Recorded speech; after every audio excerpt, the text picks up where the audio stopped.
John 15:6 has some really interesting words that are going to require you to spend some time in a dictionary to really understand. And there's a couple of interesting textual variants I'm going to point out as well. Ean me, tis mene inamoi, iblethe exo, hos ta klema kai exeranthe, kai sunagusin auta, kai esta pur balusin, kai kayatai. We'll just go through the sentence and then we'll come back and look at some of the things. Ean me, so we're in a third-class conditional sentence. Unless someone remains in me, what's going to happen if you don't remain in Christ? Iblethe, you notice you have a beta and you have a lambda, and that's really all you need because you know that you can drop out vowels and you can have double consonants go to single. This is the aorist passive of balo. And the trick here is, why is it aorist? He is thrown outside as the branch. In other words, he's just like a branch, he's thrown outside, and withers. We'll come back to that as well.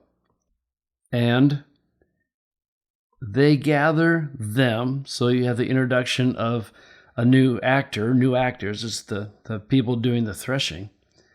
And they will gather them, and into the fire they throw. So they throw these dead branches into the fire, and they are burned. Let's go ahead and phrase this, and then we can look at some of these unusual tenses and words. So you have the beginning of your third-class conditional sentence. If someone does not remain in me, or unless someone remains in me, now we get to the main point.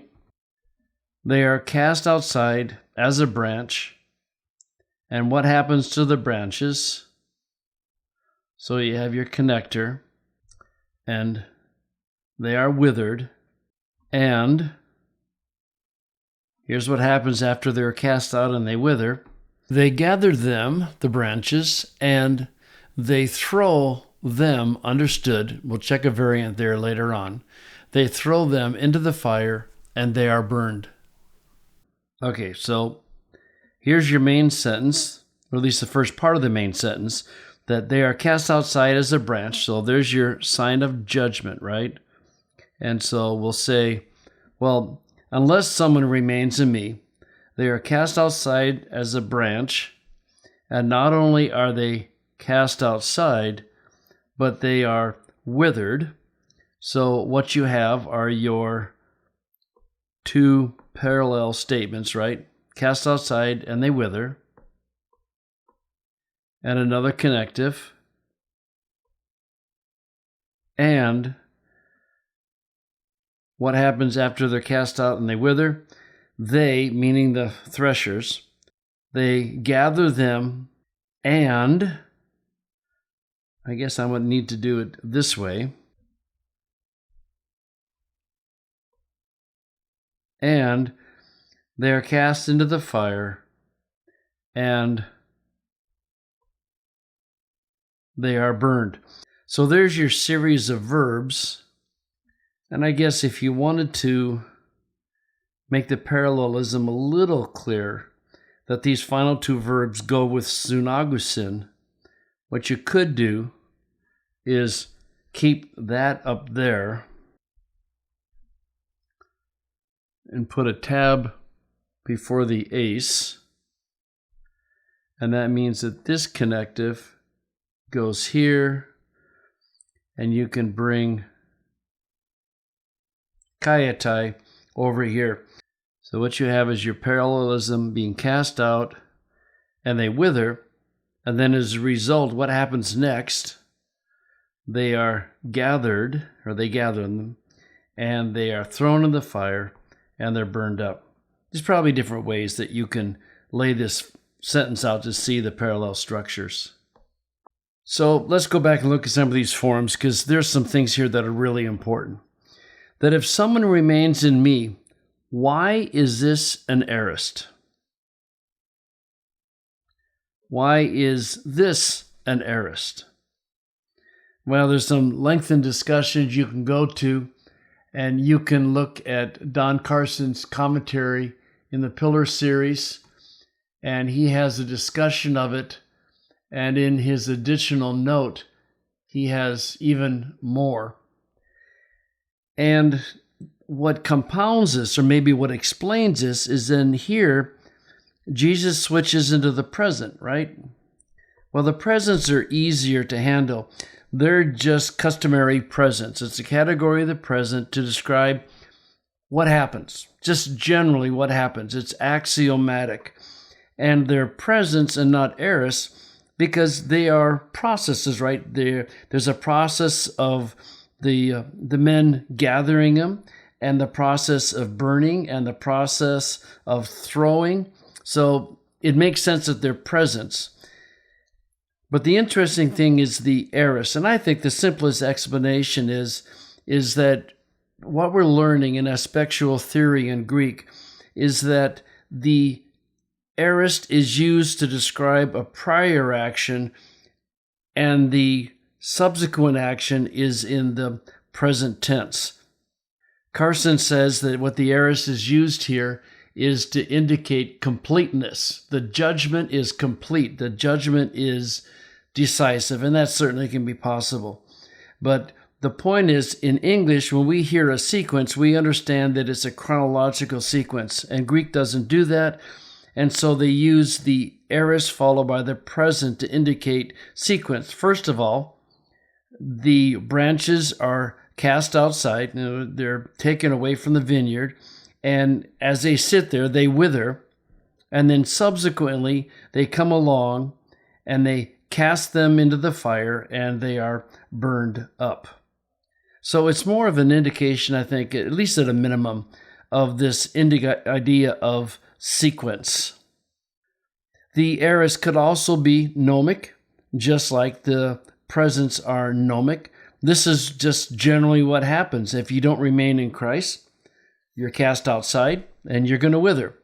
That's just the way things are. And the subsequent action is, you look at the branches, they're gathered together, thrown in the fire, and burned. There's your judgment.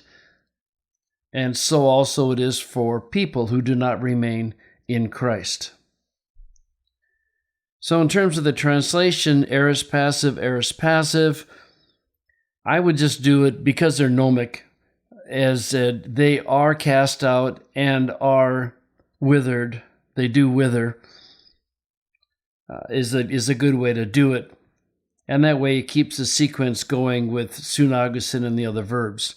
So I would translate it, if someone remains in me, they are cast out as a branch. And, okay, why passive here? Well, this is why you always have to have a good dictionary with you. And when you look up, say, rhino, you can see that it has, the first definition is to stop a flow, such as sap or a liquid in something, and so cause dryness.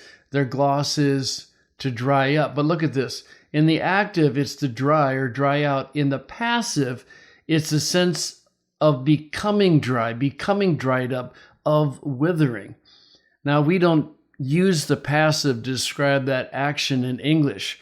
And so, and it comes back to translating xeranthe, you can just translate it, they wither.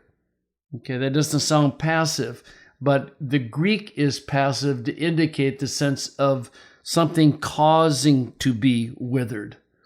And so the way you bring that into English is just in the present tense, and that's a good way to do it. This idea of causation helps us to understand kaiatai as well.